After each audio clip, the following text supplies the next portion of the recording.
छुपावो न बाबूजी, क्या याद मेरी आती नहीं। आज अपने पिता को पत्र लिख रही है। अरे पिता जी, आप मुझे भूल गए हैं, लेकिन मैं नहीं भूली। मुझसे कौन सा अपराध हो गया? पैदा हुई घर में मेरे मातम सछा गया। पापा तेरे खुश थे मुझे माँ ने बताया था। ध्यान देना, बेटी का जन्म होता है ना, बहुत से लोग दुखी हो जाते हैं। यहाँ तक कि कभी कभी पिता भी दुखी हो जाता है, लेकिन जब बेटी के चेहरे को देख लेता है ना, तो उसके अंदर ममता छलक जाती है, फिर उसका दुख दूर हो जाता है। क्योंकि बेटी के चेहरे, क्योंकि वो तो उसी का अंश है। पैदा हुई घर में मेरे मातम सछा गया। पापा तेरे खुश थे मुझे माँ ने बताया था। ले के नाम प्यार जताते भी मुझे थे, आते थे कहीं से तो बुलाते भी मुझे थे। क्या याद मेरी आती नहीं। सच बात पूछती हूँ, बताओ न बाबूजी, छुपाओ न बाबूजी, क्या याद मेरी आती नहीं। एक बात ध्यान देना, मां अगर ममता की मूर्त है, तो पिता संतान की आशा होती है।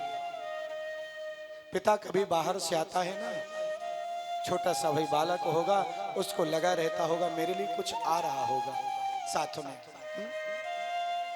संतान अगर अपनी पिता से कुछ मांगती है ना, तो भले ही उसके पास पैसों की कमी है, अपने लिए कुछ नहीं लेता, लेकिन संतान के लिए सब कुछ लेके देता है। आज वो बेटी कह रही है, मुझे मालूम है आपने मेरी हर जिद पूरी किया है, आपने अपने लिए बंडी तक नहीं बनवाया, लेकिन अगर मुझे जरूरत पड़ी पैसा ना होते हुए तो मुझे फ्राक तक सब कुछ लेकर के दिया है। लेकिन क्या वो ममता सिर्फ बचपन में ही थी? क्यों भूल गए पिताजी? हर जिद मेरी पूरी हुई, हर बात मानती।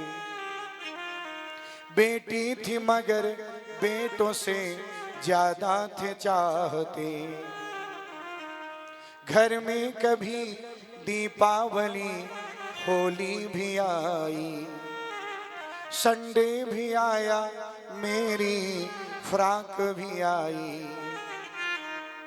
अपने लिए बंडी नहीं लाते थे बाबूजी, नहीं लाते थे बाबूजी, क्या कमाते थे बाबूजी, क्या याद मेरी आती नहीं।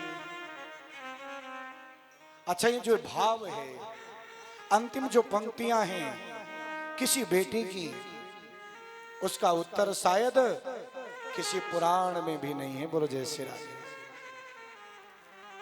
अंतिम बात लिखती है, आधा जीवन मेरा मायके में गुजरता है, आधा जीवन मेरा ससुराल में गुजरता है।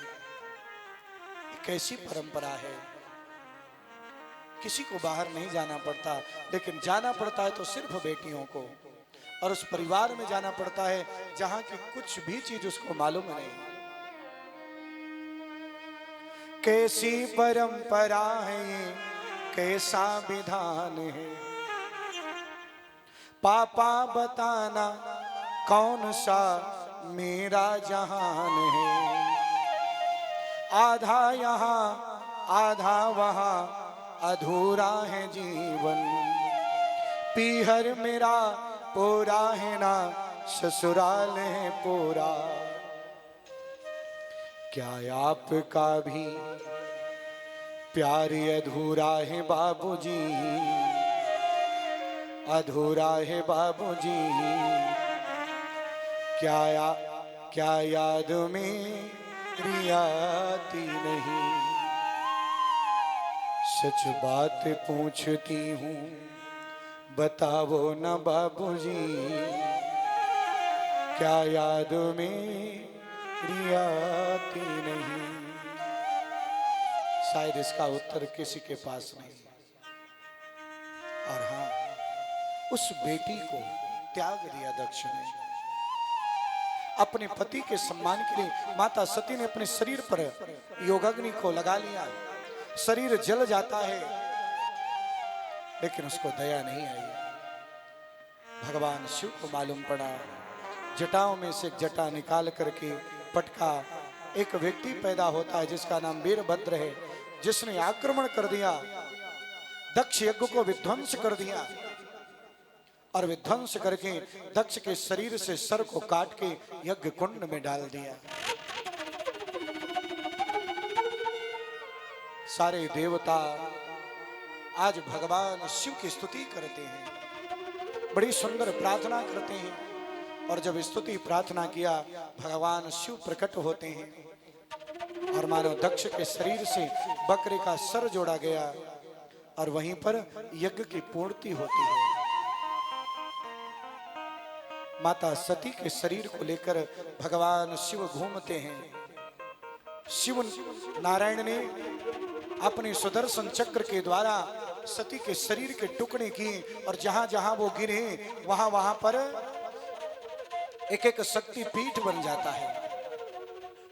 और हाँ, बाद में वही सती हिमालय के घर पार्वती बन के आती हैं और भगवान शिव को प्राप्त करती हैं। बोलो जय शिव शंकर। एक बार जोर से बोलना होगा। क्या बोलना है? हर हर महादेव, जय जय श्री राम।